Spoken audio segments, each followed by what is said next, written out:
So hi, my name is Zane Fisher. I'm the owner of Extraordinary Structures, and this is our Saltbox tiny house. Saltbox is it's a vernacular New England style of roof, and although we're out here in New Mexico, the defining feature is that it's an asymmetrical roof line. At this point, anytime you have that kind of asymmetrical peaked roof, it's usually referred to as a saltbox. In our case, we did it both for sort of architectural flair and also so that one side of the house would have exactly the right length for a standard solar panel. So the roof is set up to take a whole bunch of solar. So this is our kitchen. What we do is we like to do a single core sort of plumbing infrastructure wall so that your bathroom and kitchen are back to back. You're minimizing the amount of plumbing, and we're also using that to bias the weight inside the trailer for the best hauling characteristics. But we wanted kind of luxury too. One of the things that bugs me when I visit tiny houses is if they've got a sink that's too small, because I do a lot of cooking personally. So we wanted to have a nice big sink.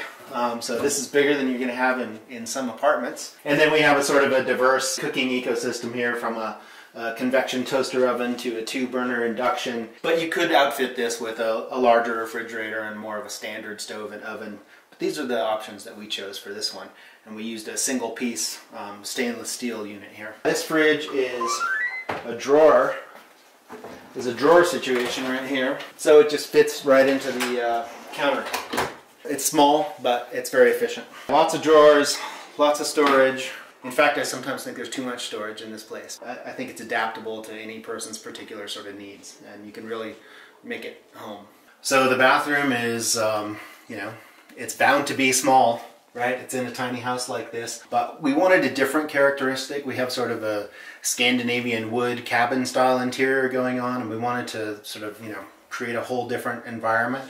So we've got this bright white acrylic in here, which gives you a sort of a modern flair, but that's tempered with the same mesquite floors, and then this deep cedar Japanese ofuro style soaking tub. My partner Catherine built this as a little piece of luxury in a small room. So a bit of luxury and some brightness helps to make a small bathroom a lot more livable. This is a composting unit here, Swedish style. Yeah, this unit doesn't currently have holding tanks on it right now. So what you would do is either tie it into a septic, or depending on your location, use a gray water system or add a tank. If, for example, like this unit will end up spending its life probably in New Mexico. You can do gray water, but your kitchen water is considered black water. So what we have pre-installed on the kitchen sink is a valve. So you could direct it to a tank, or if you're not using food, you could direct it to a gray water system. We like to avoid lofts whenever possible. They're enjoyable, but in a small space, we don't want to put too much weight up above or take up the nice airspace. But over the bathroom is a natural place to have a small loft. Can sleep up there, or a kid can sleep up there, a guest, or I think of it as kind of a reading nook. And we just have a ladder permanently mounted on the wall for a quick climb up there. And it turns out it's a nice space. A little reading light and a little outlet up there makes it pretty livable.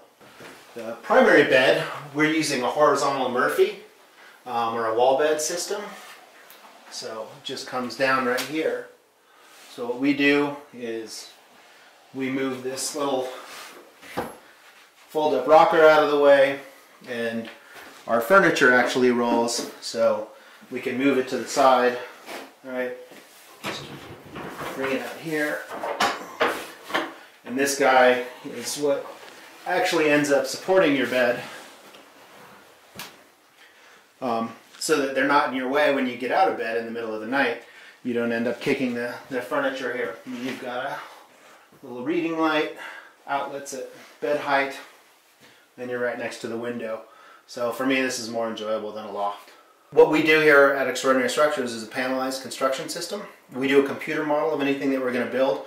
We break it into component sections, and then we use a CNC router or an automated system to carve out those panels in precise shapes and lock them together, kind of like Legos for big kids or something like that. So in this unit you can see the joints here, where each 2-foot wide panel connects to the next one. So once we've designed a structure, it actually assembles quite quickly. This little stove, it was invented for marine applications out of the Seattle area. So for fishing crews going out early who want to warm up, and it's a super efficient burn, in a very small package. So that's why we like this stove. It's really in here as kind of showing off that there's room for luxury even in a small space. Primary heating and cooling in this unit is done with a mini split, so you don't actually need heat, but it's pretty nice, especially in the winter. Get back from a day of skiing or snowshoeing or just hard work and be able to light up a little fire. Kind of adds that something special that makes you feel like tiny house living is a luxury rather than something that you're giving something up for. Is there anything you wish you would have done differently with this build? There are some small things, just in the ways we've configured some of the drawers. So I think we've changed some ideas about that. We've learned some lessons about how to run infrastructure in the most optimal ways, especially if we're not building the whole unit for someone, or if we're providing a shell, which is something that we do, how to make sure that it can work really well for electrical and plumbing trades. Part of that is the tiny configuration, and part of that is using a panelized construction system like we do. Overall, I think we're pretty happy. You know, we've got other floor plans that we're working on that are different, but this one has a lot of versatility in it for us. Where do you see the future of this? Do you see this as something that is going to be progressing for many years to come, or do you see this as something where it's going to be a niche, small market that's always been there, but now they're starting to become more aligned with the thought process of the tiny home living? Yeah, I think that there are components of it that are probably niche-y, but I think the idea of smaller, sort of smarter, energy efficient spaces, a little more minimal, especially for people who realize that they don't need much, but they place a high value on maybe resources that are shared in a community or open space or wilderness, I think it's going to continue to branch out. So I see it, as we work through zoning issues, I see it having a pretty large impact on cities where we see prices escalating out of control and a need for higher densities, but in different form factors.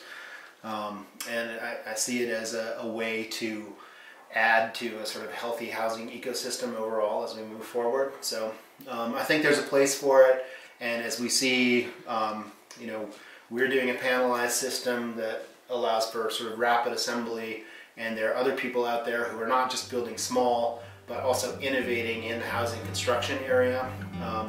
And so to see companies coming up like that is exciting, and I think it does point to the